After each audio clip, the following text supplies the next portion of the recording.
यानी कि कविता जो है काव्य खंड का चैप्टर नंबर हम लोग छठा देख रहे हैं। जो छठा में जो दिया गया वो एक कविता का नाम है जनतंत्र का जन्म।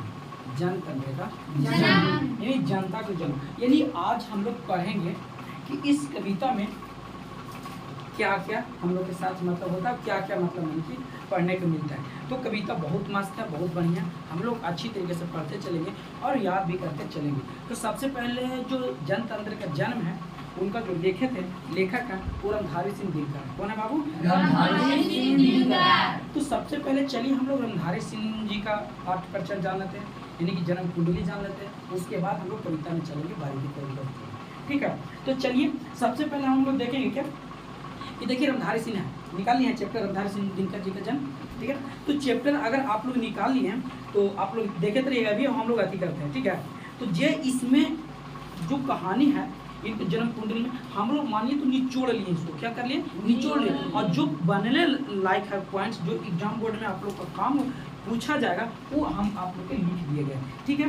तो चलिए सबसे पहले पढ़ते हैं। तो जो जनतंत्र का जो जन्म है, जनतंत्र का जन्म जो लेखक है वो कौन है? रणधारी सिंह दिनकर। कौन है? रणधारी सिंह दिनकर। बोलिए नहीं बल्कि हम लोग याद करते चलेंगे, ठीक है बाबू।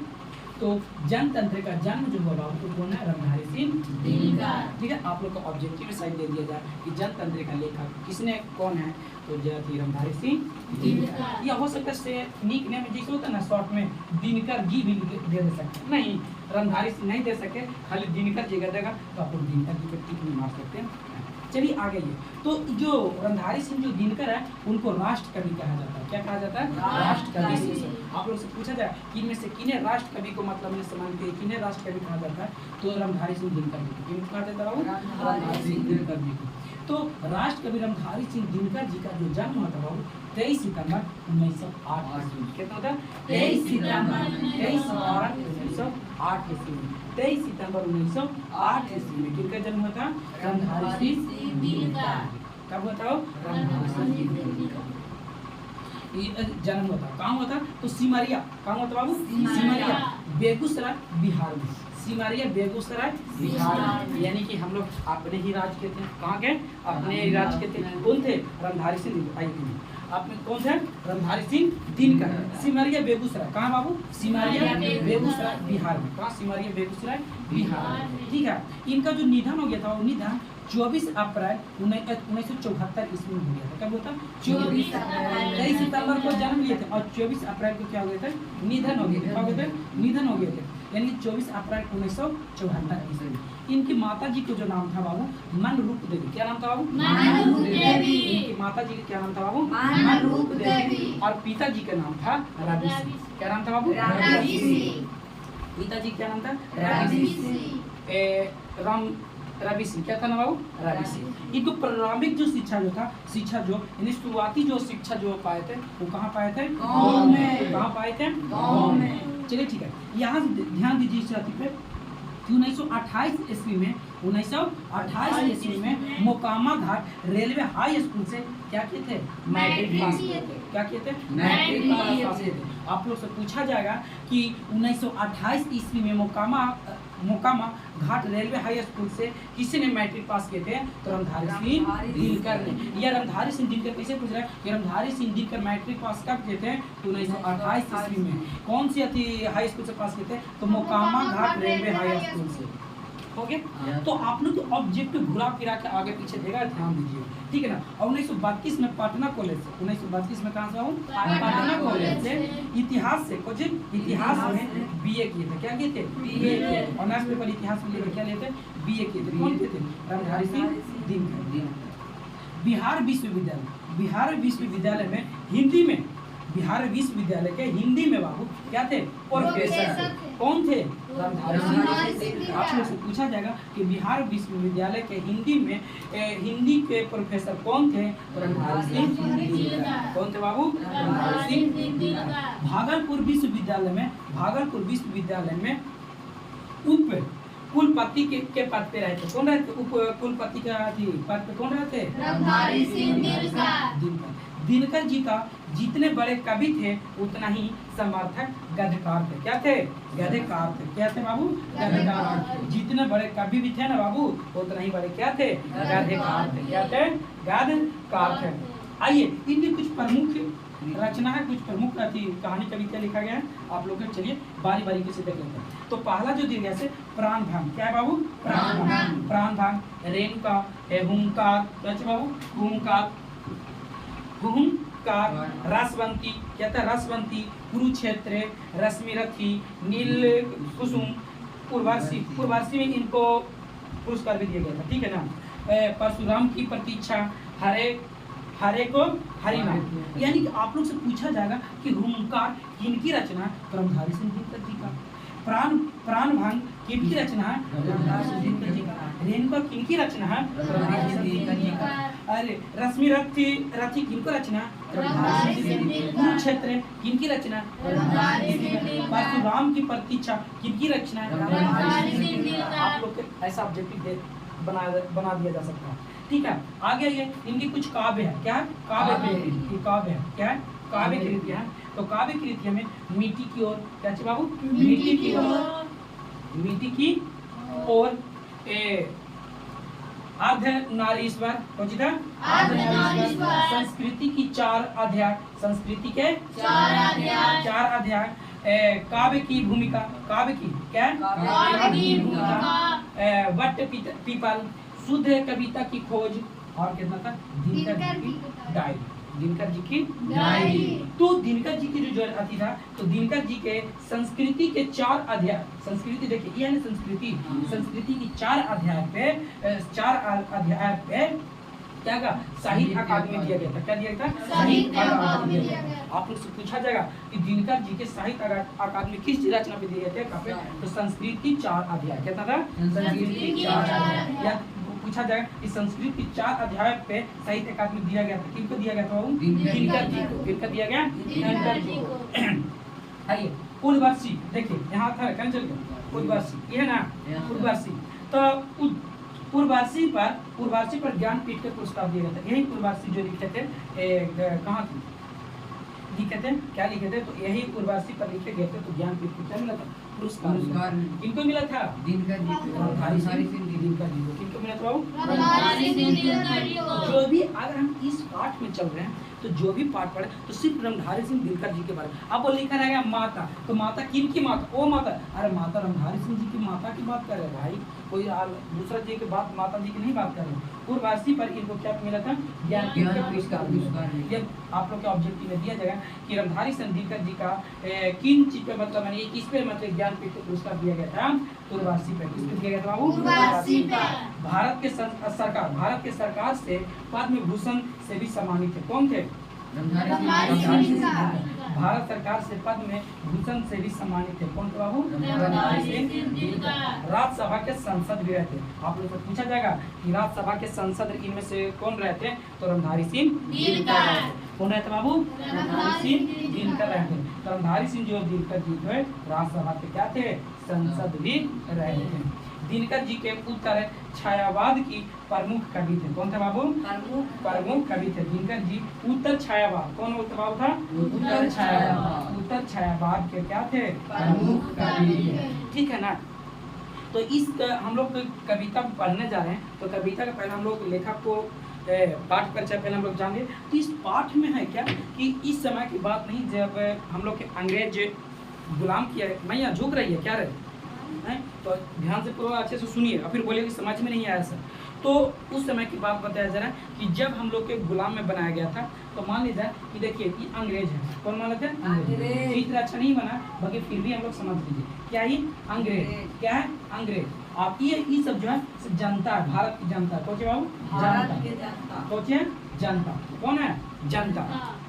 तो जनता जो है कविता में हम लोग पढ़ेंगे कि जनता कैसे पहले जो यही अंग्रेज हम लोग के उचलते रहता था, भूखमंगा तो कुछ लड़का समझता था, मिट्टी के मूर्त समझता था, आज वही जनता कैसे भड़क उठा। तो आइए आज हम लोग कविता पढ़ते हैं और कविता को एक एक लाइन बारीकी से पढ़ते चलेंगे। ठीक है ना बाबू? क्या पढ़ते चलेंगे? कविता को एक एक लाइन हम लोग बारीकी से पढ़ते चलेंगे।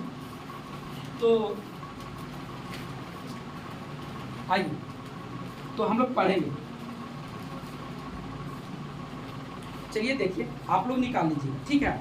तो हम लोग कविता पहले पढ़ते हैं। तो कविता क्या बोल रहा है कि सदियों से ठंडी बुझी राख सुबह उठी, मिट्टी सोने का ताज पहन इठलाती है, दो रात समय का रथ का घर घर नाम सुनो, सिंहासन खाली करो कि जनता आती है, सिंहासन खाली करो कि जनता आती है। इन्हीं कहने का मतलब क्या है बाबू, दिनकर जी कह रहे हैं क्या कि सदियों से ठंडी बुझी राग जो है सो सुबुगा उठी, जो तुम लोग हम लोग पे जुल्म किया है, अत्याचार सा है, अब उस समय नहीं रहा। अब हम लोग जो है ना, हम लोग भी जग गए हैं। क्या कर गए हैं? जग गए हैं। क्या किए हैं? जग गए हैं। मिट्टी सोने का ताज पहन क्या करती है? इठलाती है। क्या करती है? इठलाती है। क्या करती है? इठलाती है। दो रात समय का रथ घर घर का मतलब समझते हो?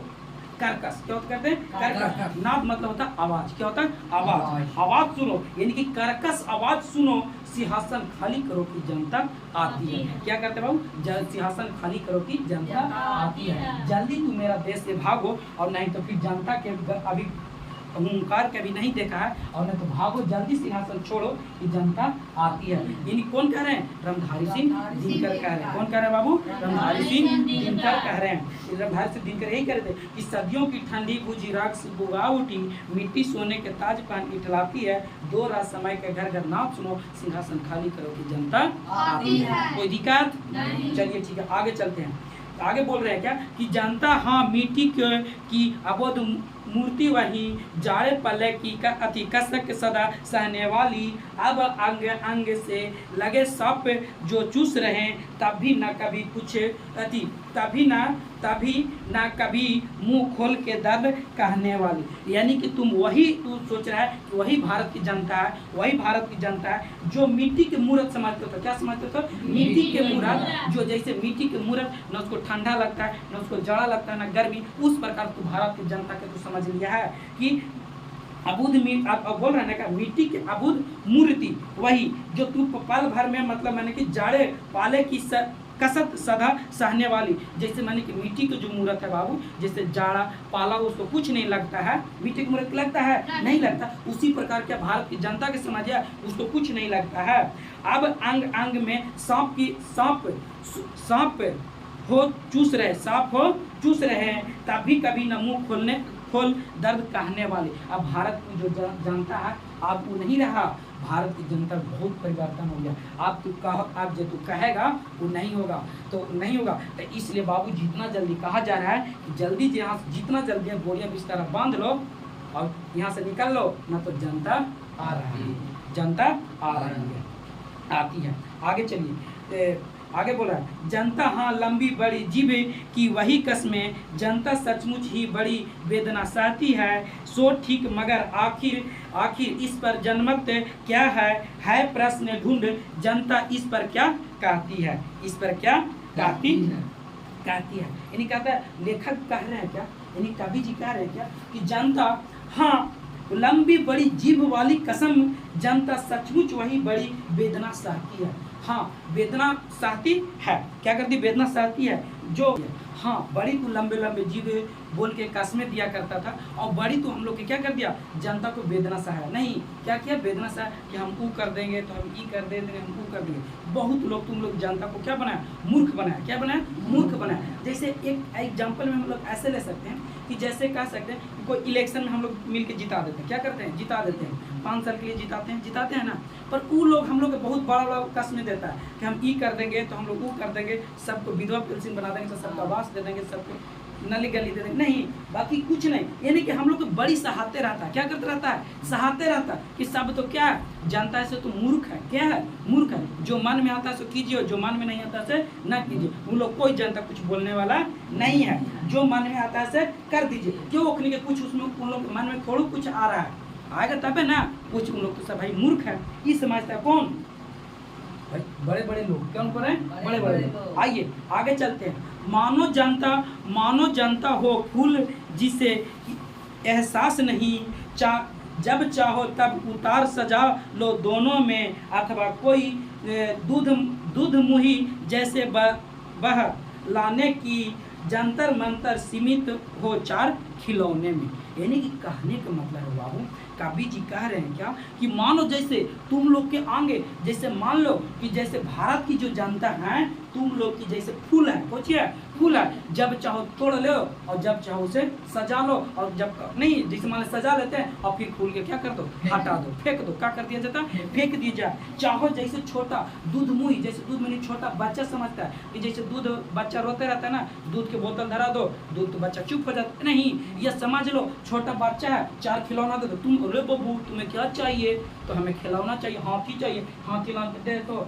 चुपचाप हो जाता है। तो आपको जनता जो है आप होशियार हो चुका है, आपको जनता को खिलौना मत दो, दूध मत पिलाओ और फूल मत समझो। अगर फूल समझेगा ना तो तोड़े के चक्कर में तू ही टूट जाएगा, सोचेगा टूट जाएगा। तो कौन करें, रमधारी सिंह दिनकर करे कि मानो जनता हो फूल जैसे एहसास नहीं, जब चाहो तभी उतार सजा लो दोनों में अथवा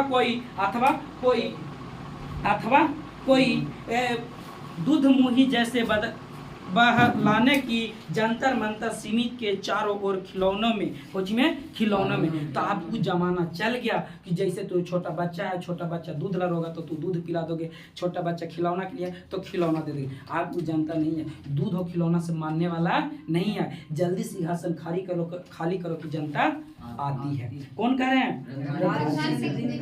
आइए आगे चलते हैं। बोल रहे हैं क्या कि लेकिन होता भूडोल बमंडर उठते हैं, जनता जब कोपाकुल हो भ्रिकुटी चढ़ाती है, दो रात समय का रथ का घर घर नाथ सुनो, सिंहासन खाली करो कि जनता आती है, सिंहासन खाली करो कि जनता आती है। चलो भूडोल मतलब समझते हो, भूडोल मतलब धरती को हिलाना डोलाना या भूकंप। भूडोल मतलब होता है भूकंप, क्या होता है बाबू, भूकंप। और कोपाकुल के मतलब होता है, जानते हो कोपाकुल के मतलब क्रोध से बेचैन, क्या होता है, क्रोध से बेचैन, क्रोध से क्या होता है, बेचैन। और अथी लेकिन, हाँ तो लेकिन होता भूडोल, भूडोल मतलब क्या होता है, क्या बताया, भूडोल मतलब भूकंप, क्या होता है, भूकंप। बवंडर मतलब नहीं जैसे मन ही मन को कुछ क्रोध होता है ना, बवंडर फूटना, या बवंडर बोलते हैं जो हवा नहीं गोले गोले निकलता उसको बोलते हैं, क्या बोलते हैं, बवंडर।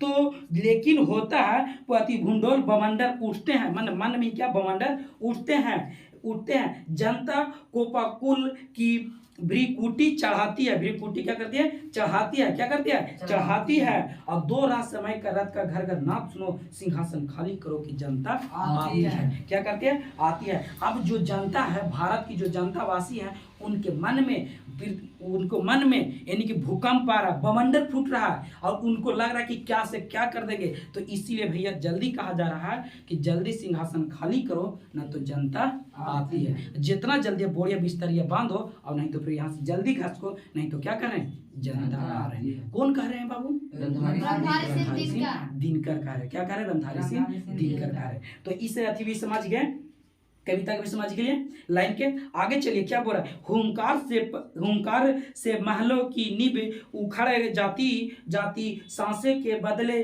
से ताज हवा में उड़ता है, जनता की रोक रहा समय में ताब कहाँ, वही जिधर चाहती है काल उधर ही मुड़ता है, क्या करता है, मुड़ता है। यानी कि कवि जी कह रहे हैं क्या बाबू कि हुंकार के महलों से नींव उखड़ जाती है, हुंकार की महलों से नींव उखड़ जाती है। अरे जब जनता चाहेंगे ना तो जिसको पावेंगे ना उसको ऐसे कर देंगे। तो तू कौन खेत की थी, नहीं बोलते हैं ना, सांसों के बल से ताज हवा में उड़ा देंगे। जो तू मुकुट पहना है, ताज मतलब समझते हो, ताज मतलब मुकुट होता है, क्या बोलते हैं, मुकुट। जो तू मुकुट पहना है ना, सांस लेंगे या सांस छोड़ेंगे जनता ना, तो मुकुट है ना हवा मुड़ जाएगा, कुछ हो जाएगा, हवा में उड़ जाएगा। जनता की रोके राह समय का ताब कहाँ, ताब का यानी कि जनता को रोकने वाला कोई है जी, कुछ नहीं। जनता की अगर जुट जाए एकजुट में तो शासन प्रशासन दुनिया दस्तान कुछ नहीं बेस तो सत्ता हिला देता है। नहीं 5 साल में हम लोग वोट देते हैं किसी का, अगर हम लोग जनता चाहते हैं तब ना किसी एक को बनते हैं। अगर हम लोग जनता चाहें कि नहीं ये अभी ठीक नहीं है, चेंज होते हैं ना, जैसे 5-10 हो गया, मुखिया हो गया, और कोई नेता होते हैं, तो जिनको चाहते हो उनको हम लोग पासा पलट देते हैं। नहीं तो हम लोग में इतना है, ठीक है, वह जिधर चाहती है काल उधर ही मुड़ जाता है। तो जनता जिधर चाहता है उधर समझ के काल हो जाता है। नहीं यानी मान लो कि कोई प्रत्याशी खड़ा है और हम लोग जितना भी जनसंख्या है उसको विपक्षी वाला टीम को छोड़कर हम लोग दूसरा वाला टीम में चले गए, तो समझिए वही विजेता न कहला जाएगा। तो जिधर जनता जाते उधर क्या बन के चल जाते हैं, काल बन के चल जाते हैं। क्या बन के चल जाते हैं बाबू, काल बन के चल जाते हैं।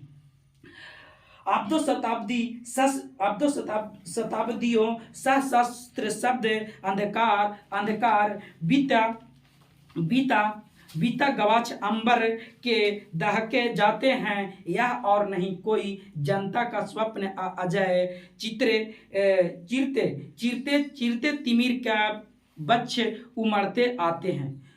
बीता गवच मतलब जानते हैं खिड़की, क्या कहते हैं खिड़की, और अंबर मतलब होता है आसमान। क्या होता है बाबू, आसमान के दहजे अति दहके जाते हैं, यह कहीं यह और नहीं कोई जनता स्वयं अपना अजय चिरते चिरते मतलब जानते हैं, चिरते मतलब चिरते, और तिमिर तिमिर मतलब जानते हैं अंधकार, कितना होता है अंधकार, और बच मतलब होता है कलेजा, कितना कलेजा। तो जो भी जनता है ना बाबू, खिड़की जो आसमान जो होता है अंबर के दहेज जाते हैं, और कोई नहीं जनता स्वयं अपना अजय चिरते तिमिर के बच उमड़ते हैं, यानी कि अपना अंधकार से कलेजा को उमारते आते हैं। कौन कह रहे हैं बाबू, लेखक कह रहे हैं। कौन कह रहे हैं, लेखक कह रहे हैं। कौन कह रहे हैं, लेखक कह रहे हैं। आ गया ये सबसे विराट जनतंत्र जनता का आ पहुंचा, 33 कोटि हित सिंहासन तैयार करो, अभिषेक आज राजा का नहीं प्रजा का है, 33 कोटि जनता के सिर पे मुकुट धरो, मुकुट धरो, नहीं तो सिंहासन खाली करो कि जनता आती है। यानी कि रमधारी सिंह दिनकर जी कह रहे हैं क्या कि अब विराट जो तुम्हारा जो तू सबसे बड़ा जो तू विराट गया थी, जो राज कर रहा था, जंत्र तंत्र कर रहा था, जंत्र तंत्र का था, अब तुम्हारा नहीं होगा, अब तुम नहीं राज करोगे, अब जनता राज करेगा। क्या करेगा बाबू, जनता राज करेगा। और 33 कोटि, 33 मतलब 33 उस समय जिस समय लिखा गया था, उस समय के जो भारत की जो जनसंख्या था 33 था, कोटि मतलब करोड़, तो 33 करोड़ आदमी थे। कितना थे, 33 करोड़ आदमी थे।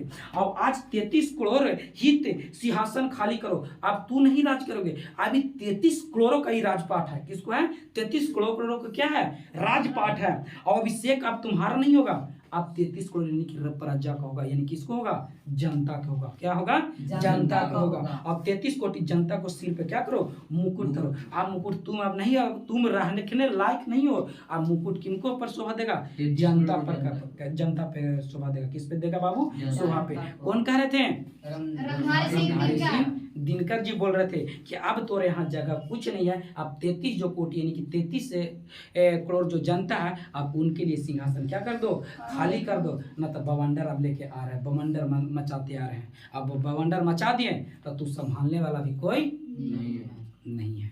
आगे आते हैं, आरती लिए तू किसे ढूंढता है मूर्ख, मंदिर राज प्रसादों में तहखानों में, देवता कहीं सड़कों पर गीटी तोड़ रहे हैं, देवता मिलेंगे खेत और खलिहानों में। कहाँ मिलेंगे वो, खेत खलिहानों में। यानी बोल रहे हैं क्या, ये रमधारी सिंह जी दिनकर बोल रहे हैं क्या कि अरे मूर्ख, आरती लिए तुम किसे ढूंढ रहे हो, आरती लिए तुम किसे ढूंढ रहे हो, तू कहाँ जा रहे हो, मंदिर में जा रहे हो, मस्जिदों में जा रहे, कहाँ जा रहे हो तुम, जब देवता जो है मंदिर और मस्जिदों में नहीं मिलेंगे, जबकि तुम्हें देवता मिलेंगे किसी सड़क पे गिट्टी तोड़ते हुए नजर आएंगे, या देवता नजर आएंगे खेतों में, और कहाँ आएंगे, खलिहानों में काम करते तुम्हें नजर आएंगे। वो है असली देवता। क्या है बाबू, वो है असली देवता, जो खेत में, खलिहान में, धूप में, सड़कों पर गिट्टी उट्टी जो भी कार्य कर रहे हैं, जो भी काम कर रहे हैं, वो है असली देवता। न कि तू जा रहा है मंदिर में और मस्जिदों में जा रहा है आरती दिखावे,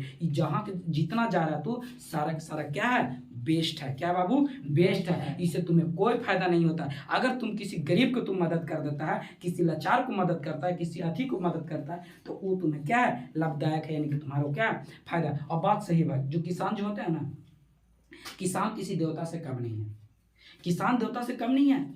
आज बताते हैं हम कि इस तो चैप्टर में फिर भी थोड़ा सा हट के बता देते हैं आप लोगों को थोड़ा सा, कि किसान जो है ना, अगर इतना सोच लीजिए कि अगर हम लोग अनाज नहीं उपजाए खाएंगे क्या, कभी सोचिए।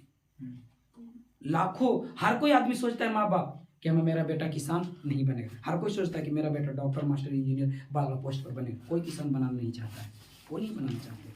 चलिए, अगर करेंगे तो लंबा हो जाएगा क्लास, तो आइए हम लोग चलते हैं। तो इसीलिए बोले कि मूर्ख, आरती लेकर तुम मंदिर मस्जिदों में नहीं जाओ, बल्कि कहाँ जाओ, खेत और कहाँ जाइए, खलिहानों में जाइए। ठीक है। फफड़े फफड़े और हाल राजदंड बनने को है धूस राता सोने की सिंगार सजाती है, दो रात समय के रात का घर घर नाम सुनो, सिंहासन खाली करो की जनता आती है, सिंहासन खाली करो की जनता आती है। फफड़े और हाल राजदृष्ट कौन बोलते हैं? फफड़े और हाल